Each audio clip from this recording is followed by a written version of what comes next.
El Canal de Panamá, una maravilla de la ingeniería moderna, conecta el Atlántico y el Pacífico para los barcos.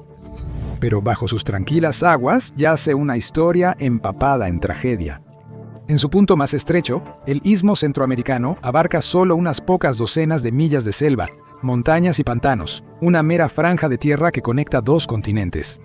Y en estos días, 32 barcos al día se deslizan por el canal, evitando el peligroso Cabo de Hornos. Pero construir el Canal de Panamá no solo fue sobre romper la tierra, fue sobre romper a los hombres. Y hoy vamos a mostrarte cómo la construcción de un canal a través del Istmo de Panamá se convirtió en uno de los proyectos de ingeniería más mortales en la historia humana. La franja de tierra en la que se construyó el canal tiene 30 millas de ancho en su punto más delgado. El canal en sí tiene 50 millas desde aguas profundas en el Atlántico hasta aguas profundas en el Pacífico. Por suerte, los ingenieros no tuvieron que empezar desde cero para construir el Canal de Panamá. La ubicación del canal coincide con el flujo natural del río Chagres. Una parte clave de la construcción del canal implicó la construcción de una presa en el Chagres para crear un lago lo suficientemente profundo para que los barcos masivos pudieran flotar sin encallar. Esto se convirtió en el lago Gatún, que ahora ocupa 160 millas cuadradas de tierra inundada. Los planes originales para el Canal de Panamá implicaban excavar en la tierra 40 pies por debajo del nivel del mar para que las aguas del Atlántico y el Pacífico pudieran mezclarse. Pero como veremos, eso no sucederá. Excavar el equivalente a una montaña no fue una tarea fácil. Además, los ingenieros afrontaron la diferencia de altura entre los océanos Atlántico y Pacífico. Suena extraño que un océano tenga un nivel del mar más alto que el otro, pero proviene de una combinación de factores incluyendo las corrientes oceánicas, las variaciones en la temperatura y salinidad que afectan la densidad del agua, así como la rotación de la Tierra que influye en la circulación oceánica, todo lo cual combinado lleva a que el Océano Pacífico sea aproximadamente 40 centímetros más alto que el Atlántico.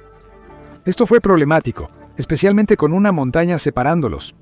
La tarea de construir el Canal de Panamá fue bastante empinada, casi exactamente tan empinada como las dos cordilleras que se cernían sobre el lado del futuro canal, las montañas Tabasará y la cordillera de San Blas.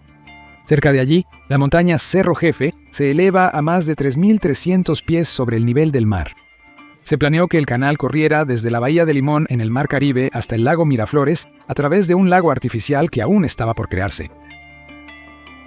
A lo largo de 12 esclusas, cualquier barco que pase por el canal será elevado y bajado 85 pies sobre el nivel del mar para cruzar. Utilizando el sistema de esclusas, los diseñadores del canal pudieron sortear el desafío de aplanar la divisoria continental. La divisoria continental es la cadena montañosa que determina si la lluvia drenará hacia el Atlántico o hacia los océanos pacíficos. Entonces, ¿qué significa esto? La construcción del Canal de Panamá implicó nivelar una parte de una cordillera. Más que solo capas de roca y grandes rocas, el área también era una jungla densamente poblada, llena de plagas y grandes animales, enormes árboles y espesa vegetación.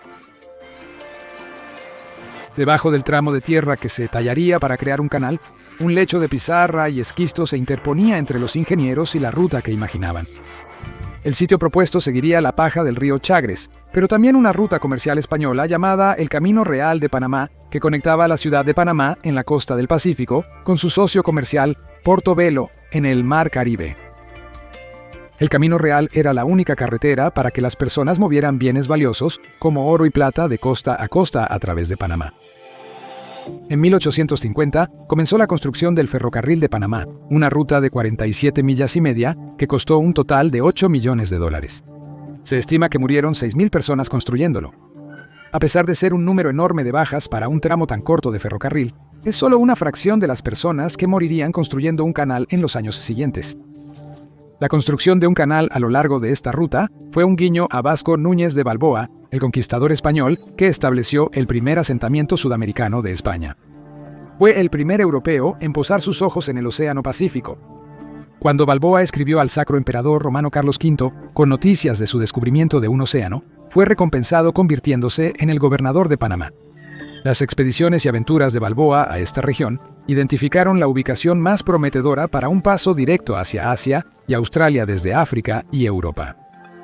Pero como precursora de la devastación que resultaría de la construcción del Canal de Panamá, la introducción de asentamientos españoles diezmó a las poblaciones locales. Además, Balboa trajo personas africanas esclavizadas para transportar cargas a lo largo del Camino Real, estableciendo una nueva jerarquía política, social y cultural que destruyó las creencias panameñas así como su población nativa. Aunque la demografía de Panamá cambió drásticamente en el siglo XIX, su clima fue bastante consistente. Las temperaturas promedio en Panamá rondan los 80 grados Fahrenheit y promedia alrededor de 105 pulgadas de lluvia al año. Es húmedo y casi imposible de refrescar. Las inundaciones eran comunes, sobre todo en época de lluvias. El clima tropical fue un gran reto para los trabajadores provenientes de Europa y Estados Unidos. Incluso para los obreros caribeños que venían a construir el canal, las selvas montañosas de Panamá eran una bestia diferente. Pero con el canal de Panamá, la principal causa de muerte vendría a manos, o realmente a las bocas, de pequeños insectos.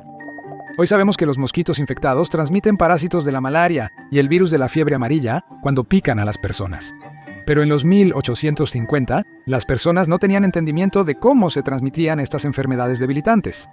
Muchos médicos creían que la malaria era causada por algo en el aire proveniente de los pantanos. La palabra malaria tiene raíces italianas, mal, malo, y aria, aire. También se pensaba que la fiebre amarilla era el producto de la mezcla de aire húmedo con suelo sin drenar. Aunque estaban en lo correcto al notar tendencias sobre los entornos húmedos y las enfermedades, estaban muy equivocados en su comprensión de cómo funcionaban estas enfermedades. El científico Louis Pasteur propuso una teoría de que los gérmenes microbianos, y no cosas en el aire o desequilibrios en fluidos corporales, causan enfermedades. Su teoría se conoció como la teoría de los gérmenes e informa cómo pensamos sobre la limpieza hoy en día. Revolucionó cómo los científicos entendían la enfermedad y les dio un plan para combatir la enfermedad. Otro avance médico en la época de la construcción del Canal de Panamá ocurrió cuando un médico francés hizo un descubrimiento asombroso mientras trataba a pacientes para lo que entonces se llamaba fiebre de marisma. Ahora sabemos que esto es malaria. El doctor Alphonse Leveron estaba estudiando una muestra de sangre de un paciente enfermo. Quería entender qué causaba la enfermedad a nivel biológico, más bien que simplemente culpar al aire. Estaba ansioso por entender la raíz de la enfermedad, no solo para tratar mejor a sus pacientes, sino para que las personas pudieran evitar su causa. Un día, observó pequeñas formas retorcidas nadando en la muestra de sangre que examinaba. Leveron hizo la conexión de que los puntos móviles en la sangre infectada imitaban los patrones que había visto en los parásitos, pero pasarían más de 20 años hasta que los científicos reconocieran con confianza que esos parásitos que él había visto eran los mismos que se encontraban en los mosquitos, y no. Cerca del cambio de siglo, se descubrió que estos insectos transmitían esas enfermedades. En ese momento, decenas de miles de trabajadores ya habían hecho el viaje a las densas selvas para trabajar en la construcción del Canal de Panamá. Miles murieron de malaria y fiebre amarilla antes de que la ciencia pudiera explicar cómo se propagaban estas enfermedades. Para los 1870, el centro de Panamá tenía algunas ciudades construidas pobladas por una combinación de expatriados europeos y personas anteriormente esclavizadas. Las locomotoras de vapor ahora frecuentaban los puertos en la ciudad de Panamá, San Miguelito y Colón. Cada vez se prestaba más atención al desarrollo de América Central, y en medio de la era del imperialismo, los países poderosos de todo el mundo comenzaron a interesarse en el potencial de un canal interoceánico. El sueño imposible que Vasco Núñez de Balboa tuvo hace tantos años parecía algo que realmente podría suceder dado el reciente avance en Egipto. El canal de Suez, que atraviesa el Istmo de Suez en Egipto, concluyó su proyecto de construcción de 10 años en 1869. Fue una hazaña de ingeniería como nunca antes se había visto en el mundo. Construido a lo largo de un tramo de 120 millas de desierto plano, fue una construcción larga pero relativamente sencilla, la idea del francés Ferdinand de Lesseps. Tras la apertura del Canal de Suez, las flotas de barcos de vapor estaban recortando más de 5.000 millas náuticas de los viajes de la India a Europa. Se estaban diseñando nuevos barcos capaces de transportar cargas mayores a distancias más cortas. El comercio florecía y las economías portuarias prosperaban. La construcción tuvo un enorme costo humano, y aunque es difícil precisar las cifras, algunas estimaciones indican que más de 100.000 trabajadores murieron durante el proceso.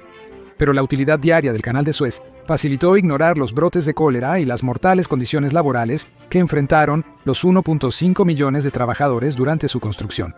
Y a pesar de las fuertes bajas en la construcción del Suez, no hubo vacilación cuando surgió la idea de hacer algo similar en América Central. Dirigidos una vez más por de Lesseps, los franceses comenzaron la construcción del canal en 1881. Estimó que la construcción costaría 132 millones y tardaría 12 años en completarse. Era una fracción del tamaño del canal de Suez, pero debido a que el terreno era tan inhóspito, estimó que tomaría más tiempo. Aunque tenía razón en eso, sus estimaciones sobre el costo, tanto financiero como humano, estaban muy desviadas. Solo meses después de comenzar a trabajar en el canal, se registró el primer caso de fiebre amarilla, coincidiendo con el inicio de la temporada de lluvias. Afortunadamente, el enorme proyecto del Canal de Panamá trajo una gran afluencia de dinero que se destinó directamente a un hospital. Pero incluso con muchas camas de hospital y enfermeras, los mosquitos estaban causando estragos en los trabajadores. Para echar más leña al fuego, estos hospitales se rodearon voluntariamente de pequeños canales de agua. Estos se hicieron para desalentar a las hormigas de atacar sus huertos, pero finalmente se convirtieron en focos de colonias de mosquitos. A medida que los insectos se convirtieron en un problema creciente, el personal del hospital implementó todas las tácticas posibles para abordarlo. Pensaron que poner bandejas de agua bajo las patas de la cama alejaría a los insectos. Estaban equivocados. La fiebre amarilla, la malaria y otras enfermedades patógenas se conocieron como la fiebre tropical. Y la fiebre tropical se hizo conocida por acabar con miles de trabajadores en el Canal de Panamá. Las personas vomitarían fluidos negros de estómagos sangrantes y se pondrían amarillas con ictericia. Ya sea en el lugar en este istmo o leyendo noticias de las condiciones a miles de kilómetros de distancia, todos comenzaron a darse cuenta de los peligros de trabajar en los trópicos. Los contratistas que temían por sus propias vidas seguían abandonando el proyecto para frustración de Ferdinand de Seydt, de Lesseps, pero incluso con un cambio regular de liderazgo, los proyectos de excavación continuaron. En su apogeo, los franceses emplearon a más de 19.000 personas, trayendo trabajadores principalmente de Jamaica y otras islas del Caribe. El aumento de personas significaba más cuerpos para que los mosquitos portadores de enfermedades se alimentaran. Además, una guerra civil estalló en Colonia. A principios de 1885 revueltas estallaron en respuesta al nuevo presidente electo. Los revolucionarios opuestos al nuevo gobierno tomaron brevemente Colonia, una ciudad portuaria clave para el envío de materiales para construir el canal. Los rebeldes intentaron hacerse con un cargamento de armas de Estados Unidos y retuvieron como rehenes a quienes se negaron a entregarlas. Estalló un enfrentamiento entre los rebeldes y las fuerzas panameñas y estadounidenses. Los marineros lucharon para proteger sus intereses. Finalmente, las tensiones se calmaron, pero no antes de que un incendio masivo arrasara la ciudad, diezmara la infraestructura y dejara a miles de trabajadores sin hogar. Con el tiempo y el aumento de muertes, el progreso se estancó. Para julio de 1885, solo se había excavado cerca de un 10% del total estimado que de Lesseps había proyectado. El equipo francés excedió el presupuesto, tuvo un desempeño menor al previsto y se cree que causó la muerte de casi 20.000 personas. Mientras los desafíos logísticos, naturales y arquitectónicos obstaculizaban el diseño de Lesseps, él rehusó modificar su idea de un canal a nivel del mar. Así que, más grupos de trabajadores llegaban y cada vez menos regresaban a casa. De Lesseps quería que el canal estuviera completamente al nivel del mar, como lo que había hecho con el Suez, pero su ambición superó la capacidad de la tecnología que tenía y la fuerza laboral con la que estaba trabajando. A menos que su dinamita pudiera explotar con 10 veces más fuerza, o sus trabajadores desarrollaran una repentina inmunidad a la fiebre tropical, el Canal de Panamá parecía condenado. En mayo de 1889, toda actividad en el istmo cesó. Los franceses abandonaron el proyecto que se suponía sería un gran éxito. La fiebre tropical, la medicina inadecuada y una pobre comprensión de la ciencia son en cierta medida responsables del alto número de muertes en el Canal de Panamá. Pero otros factores relacionados con la intensa naturaleza del proyecto de construcción llevaron a muchos accidentes que cobrarían más vidas.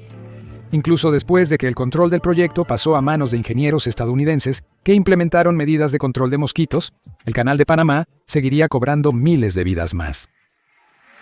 Cuando Estados Unidos se hizo cargo del proyecto en 1904, los residentes panameños locales evitaron participar en la construcción del canal. Habían presenciado la muerte que acompañó el primer intento de construir el canal y no querían tener nada que ver con ello. Como resultado, los contratistas estadounidenses y británicos decidieron importar mano de obra una vez más, principalmente de las Antillas. Las instalaciones de vivienda eran inadecuadas y la comida era escasa.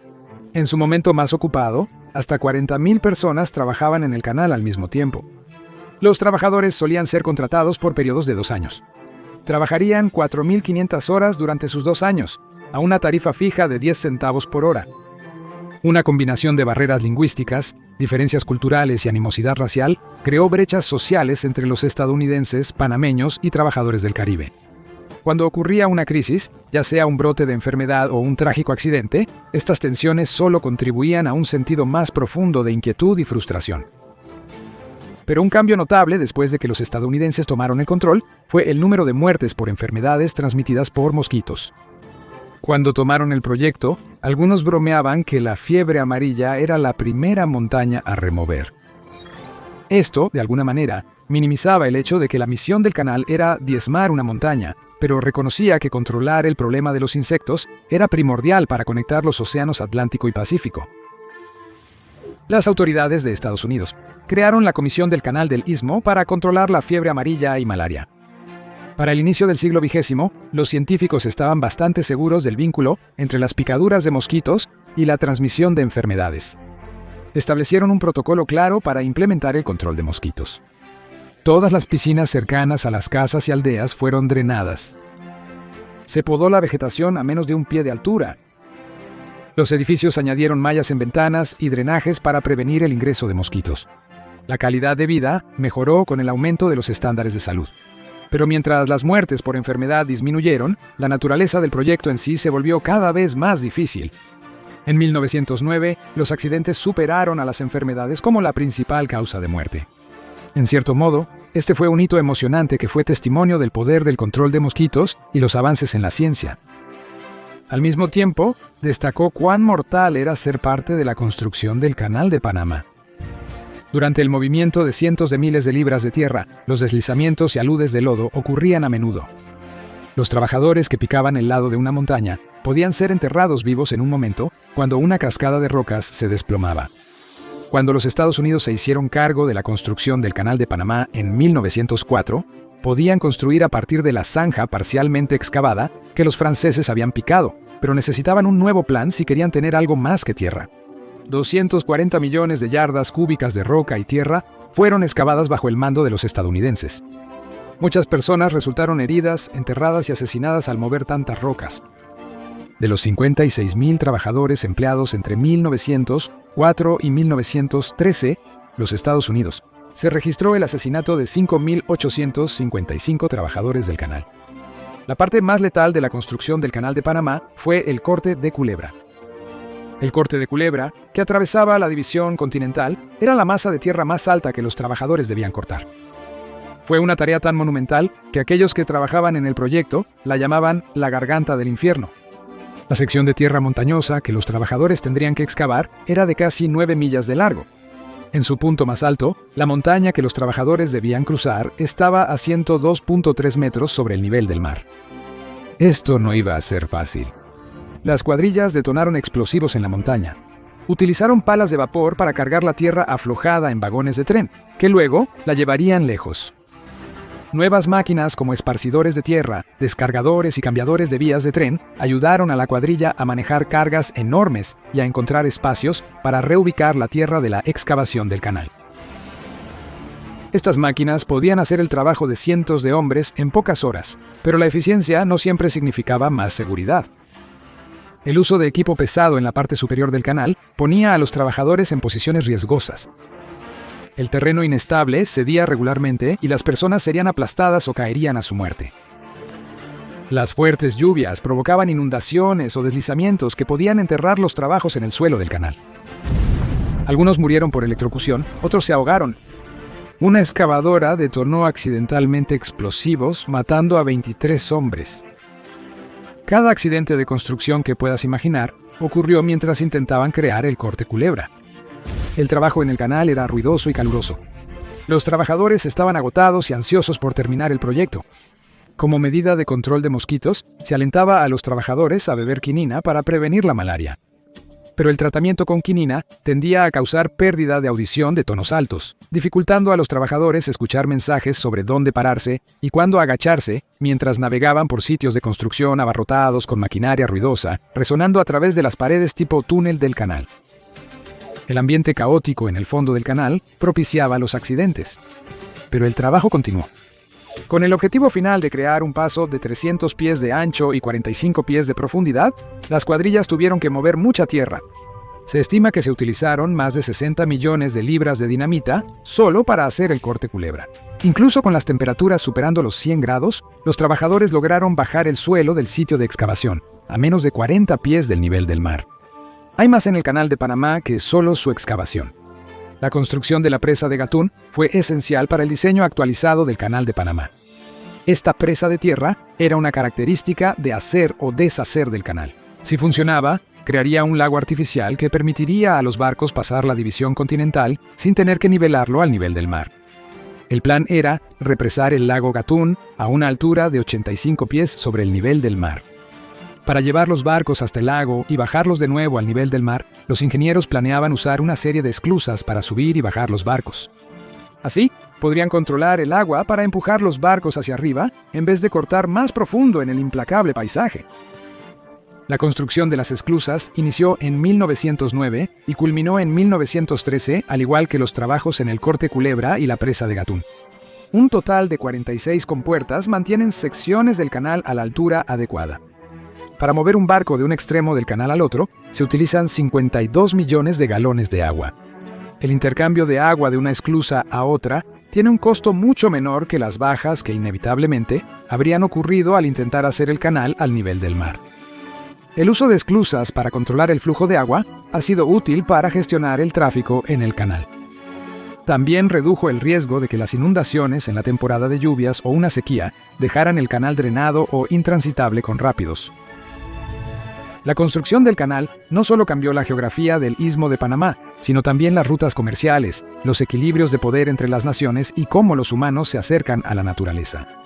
Durante los 30 años que se construyó, la maquinaria mejoró, la ingeniería avanzó y aprendimos a controlar enfermedades previamente desconocidas.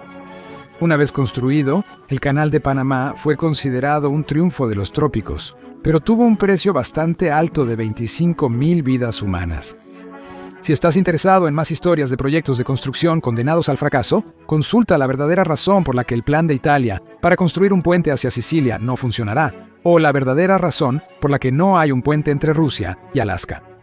Gracias por ver.